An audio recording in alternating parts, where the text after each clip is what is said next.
Alright, in this video we're going to start looking at circles. So the definition of a circle is an infinite amount of points that are an equal distance from a center point. So on the right here we have an example of a circle.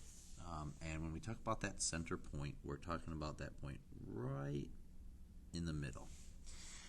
That helps us kind of judge if a circle is a perfect circle. We're kind of comparing this point to every single point that makes up that circle. Now it's important to note that a circle doesn't have any sides. It's literally an infinite amount of points. And when we write all those points or show all those points, we see in turn a circle appear. Two key vocabulary terms with a circle are going to be radius and diameter. Radius and diameter. So radius is going to be always represented with the value r.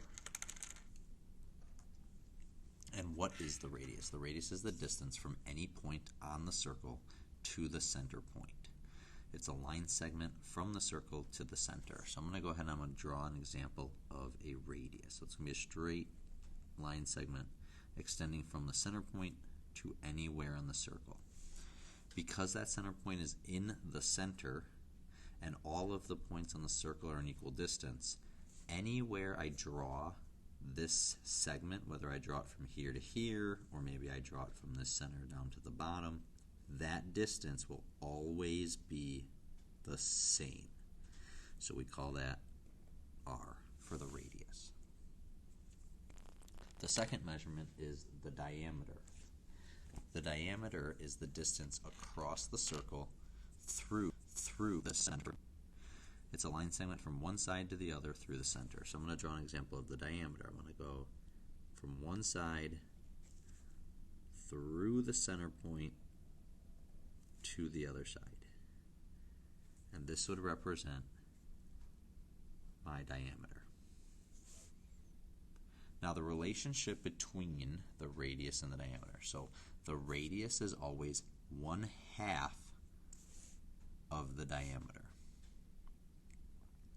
And the diameter is always 2 times the radius. So 2 radiuses make up 1 diameter.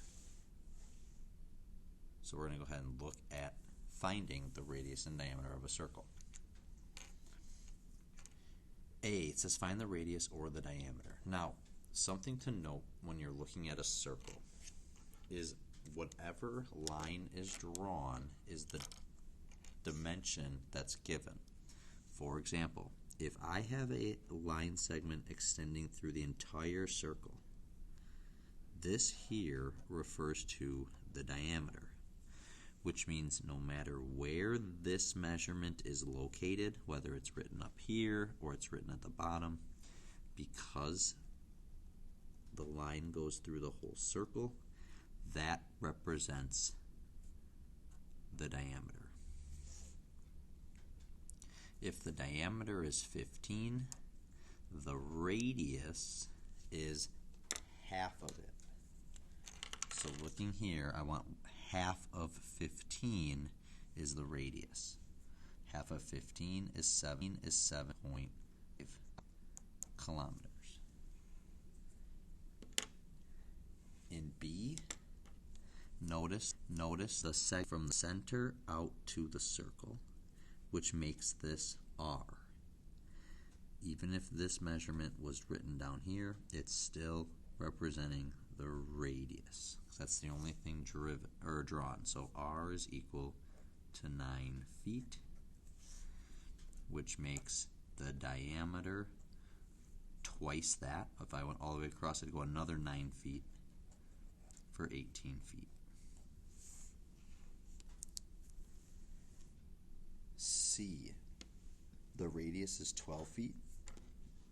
Alright, then I know that the diameter is 2 times that. So 2 times 12 is 24 centimeters. And for part D, it says the diameter equals 200 feet. The radius is always 1/2 of the diameter, so the radius is 100 feet. And that is how we can identify and calculate radius and diameter.